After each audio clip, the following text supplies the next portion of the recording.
Not a bad start to our Saturday morning around southern Colorado. A mix of sun and clouds as we take a look at our Parkview Medical Center camera. Pueblo, 17th Street and Grand Avenue. Fairly mild, too. 46 degrees is our temperature, and we're seeing a calm wind as we look out from the hospital towards the southeast. Highs today are going to top out in the middle 70s in the Steel City, 75 in Pueblo, 74 at Canyon City.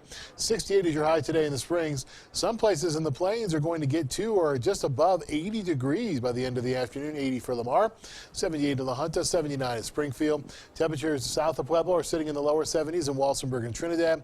40s, 50s, and 60s up in the mountains. 65 for Salida, 46 in Leadville, 61 your high today down in the San Luis Valley and Alamosa. Zooming out now to the western view to give you an idea of where that next storm system is coming from. We can see some showers beginning to spread their way into Colorado from New Mexico as we went through last night and early this morning. We're going to see more of that as we go through this afternoon. Showers coming at us from the west and southwest from the Four Corners and making their way through the state. You can already begin to see a few showers over the far western portion of Colorado, over towards Grand Junction and down towards Durango and Montrose. Continue to see some showers also in California. It's a fairly wet pattern setting up for us over the next couple of days. We talked about two storm systems that we'll be tracking for you as we go through our Saturday and into our Sunday and Monday.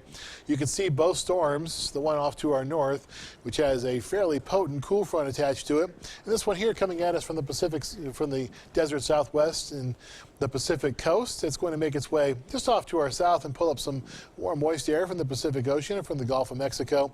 That'll be the moisture source. This one here will be the source of the cool air. That'll give us, of course, a chance for some snow mixed in with some rain as we go through our Sunday night into our Monday morning in places like Teller County, which could make for a fairly messy commute for you.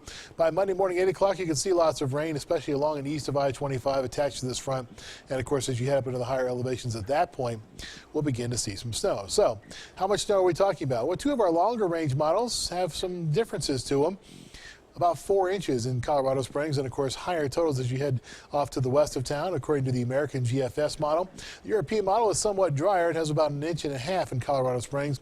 I'm going more with the American model this time. I think there will be some decent amounts of snow up into Teller County to make for a fairly slick Monday morning commute for our friends in Woodland Park. Temperature sitting in the mid to upper 60s on Saturday and Sunday, then we'll drop off to right around 50 on Monday. Upper 50s to upper 60s to right around 70 by next Thursday in the Springs. In Pueblo, our temperatures, well, they're going to be sitting in the lower to middle 70s as we go through this weekend. Then it's middle 50s on Monday, so we see the temperatures here dropping off of the table too. Upper 60s and 70s take us through the rest of the forecast. Canyon City, lower to middle 70s for us as we go through Saturday and Sunday. Then it's lower to middle 50s on Monday. 60s and 70s take us through the rest of our forecast. Chance for rain and snow is there all the way into the middle portion of next week. Teller County, upper 50s and lower 60s at first, then temperatures drop off into the lower 40s for your highs on Monday. Pretty good chance for some rain and snow as we talked about that slick Monday morning commute, wet, slushy type of snow, Bonnie, for us. A fairly typical springtime type snow. Not bad for the moisture content, though. We can get a little moisture mixed in. It helps to reduce the fire danger, of course. It helps to green up the grasses and so forth. And, of course, the trees, too, which we're starting to see bud, by the way. Some trees behind our building, behind our KRDO News Channel 13 studios now, are beginning to get some green buds on them. Yep, that is nice to see. It's beautiful. All right, Jay, thanks so much for the heads up. Appreciate it. You're welcome.